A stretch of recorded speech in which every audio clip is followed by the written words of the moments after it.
ایک بات یاد آ گئی تو عرض کر دوں، مولانا روم رحمت اللہ تعالی علیہ اچھی صحبت کے بارے میں فرماتے ہیں کہ جب کانٹے کو اللہ نے پیدا کیا تو کانٹے نے اللہ کی بارگاہ میں عرض کیا، میرے کریم تیری شان تو میں نے سنی ہے کہ تو ستار العیوب ہے، عیبوں کو چھپانے والا، اب تو نے مجھے کانٹا بنا دیا ہے تو اب مجھ میں تو یہ عیب ہے، تو میرا عیب کیسے چھپے؟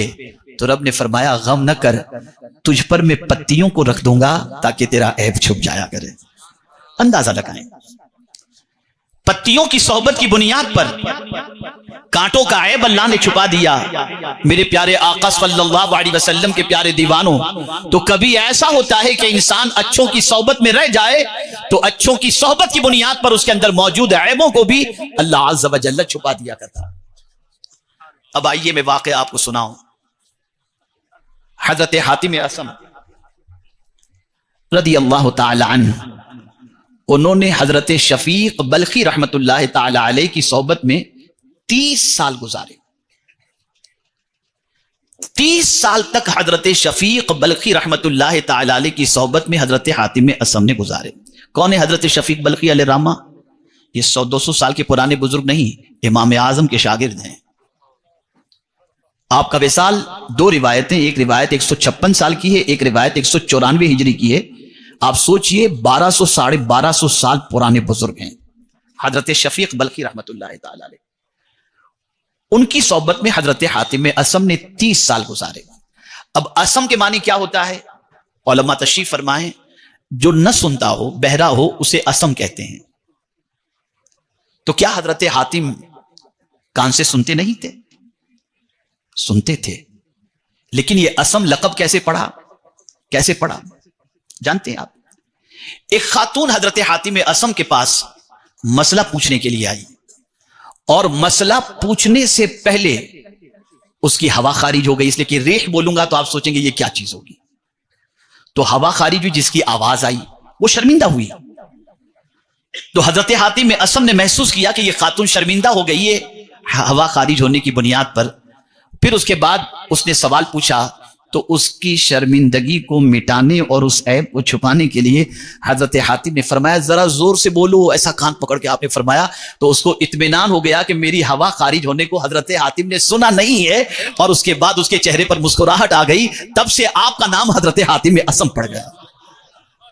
مزاج دیا حضرت حاتم اصم نے، ذلیل نہ کیا کرو، عیب چھپانا یہ اللہ کی سنت بھی ہے، مصطفیٰ کی سنت بھی ہے، اور اولیاء کی سنت کریمہ بھی ہے،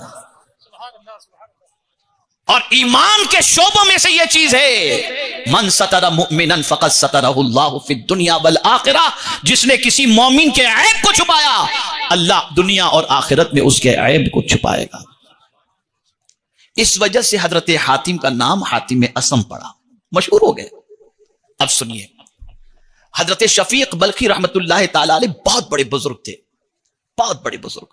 اپنے زمانے کے اندر تصوف میں ان کو بڑا کمال حاصل تھا، بڑے بڑے زہاد اور بڑے بڑے فقیہ اور علماء آپ کی صحبت اختیار کیا کرتے تھے۔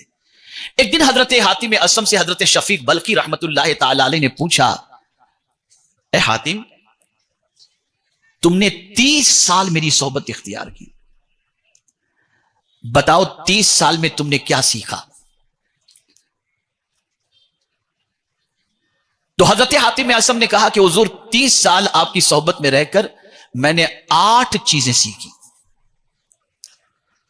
اب جیسے انہوں نے 8 چیزیں کہیں تو حضرت شفیق بلخی رحمت اللہ تعالی علیہ فرماتے انا للہ و انا الیہ راجعون۔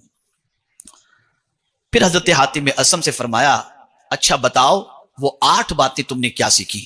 اب اسے غور سے سنیے گا تاکہ وہ آج کی نشست میں آپ بھی ان 8 باتوں کو دل و دماغ میں بٹھا کر یہاں سے اٹھے، اور میں آخر میں ان 8 باتوں کے حوالے سے حضرت شفیق بلخی رحمت اللہ تعالی علیہ نے کیا فرمایا جب حضرت حاتم اصم نے عرض کیا کہ حضور یہ 8 باتیں میں نے سیکھی، تو اس کے جواب میں حضرت شفیق بلخی علیہ رحمہ نے کیا فرمایا، یہ بات میں آخر میں آپ کے سامنے انشاءاللہ عرض کروں گا۔ حضرت شفیق بلخی رحمت اللہ تعالی علیہ نے فرمایا، حاتم بتاؤ وہ کون سی 8 باتیں تم نے سیکھی؟ اب پہلی بات فرماتے ہیں، عرض کرتے ہیں کہ حضور دنیا کے جتنے بھی محبوب ہیں، جتنے بھی محبت کرنے والے ہیں چاہے وہ کسی بھی شکل کے اندر ہوں، میں نے دیکھا کہ ایک نہ ایک دن وہ ساتھ چھوڑ کر چلے جاتے ہیں، چاہے وہ رشتہ دار کی شکل میں ہوں، چاہے اولاد کی شکل میں ہوں، چاہے دوست کی شکل میں ہوں۔ ایک وقت آتا ہے جب سب ساتھ چھوڑ کے چلے جاتے ہیں، لیکن میں نے ایک بات آپ کی صحبت سے سیکھی، پہلی بات کہ سب ساتھ چھوڑ دیتے ہیں لیکن نیک عمل ساتھ نہیں چھوڑتا۔